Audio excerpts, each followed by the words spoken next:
Last Saturday, while I'm writing this, it was an insanely foggy day. My family and I are quarantined in Jersey. My wife was out shopping, and my son was in his room. I was trying to get work done on my computer in my office room when my 6-year-old daughter Veronica came inside, saying she saw someone in the garden. I left the office to the window looking in the backyard where the garden is.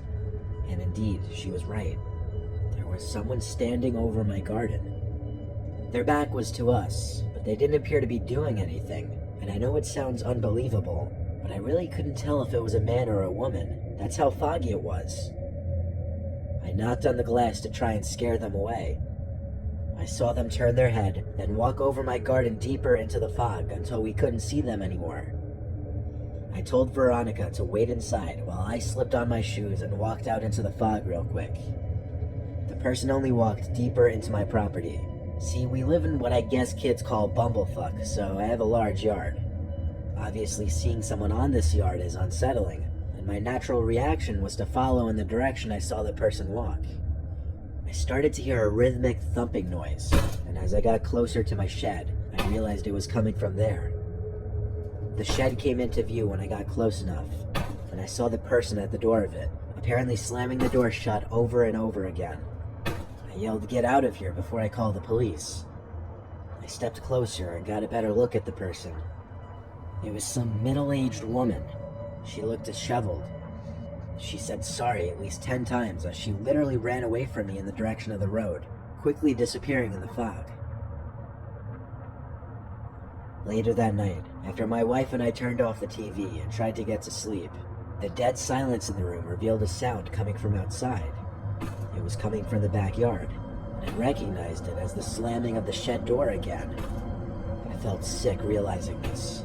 My wife was shaking me, telling me to go out there and chase whoever it was off. I didn't tell her about the woman because I didn't want to scare her. I slipped on my shoes, grabbed a flashlight, and turned on every backyard light on the house.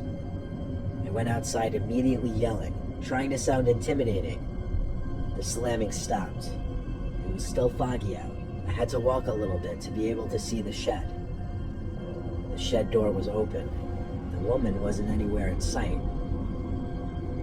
I have to admit, I was downright terrified to go into the pitch-black shed at that moment. I figured she had to be in there, but this is what you do as the man of the house.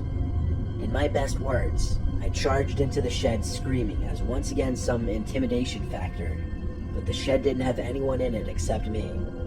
So I shut the door and twisted the little lock on the handle.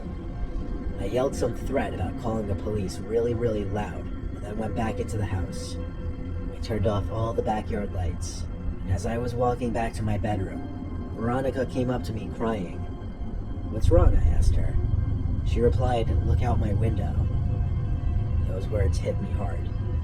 I ran to her room, keeping the light off, and saw that woman standing at her window trying to open it. I got a clear view of the woman now, and her face was nothing short of horrific. She had droopy, cracked skin, her hair was wiry and grayish. She looked like her teeth were probably effed up too. There was clearly something wrong with this woman, and I had to assume she was dangerous. I screamed at her to leave us alone, and then went for the phone to call 911. The woman ran off for good this time. The cops couldn't really do anything except alert other officers over the radio. It's been less than a week, and yesterday my shed door was left open again from some point in the night. I'm really getting freaked out for my family. I fear one of these nights I'll wake up and she'll be inside the house.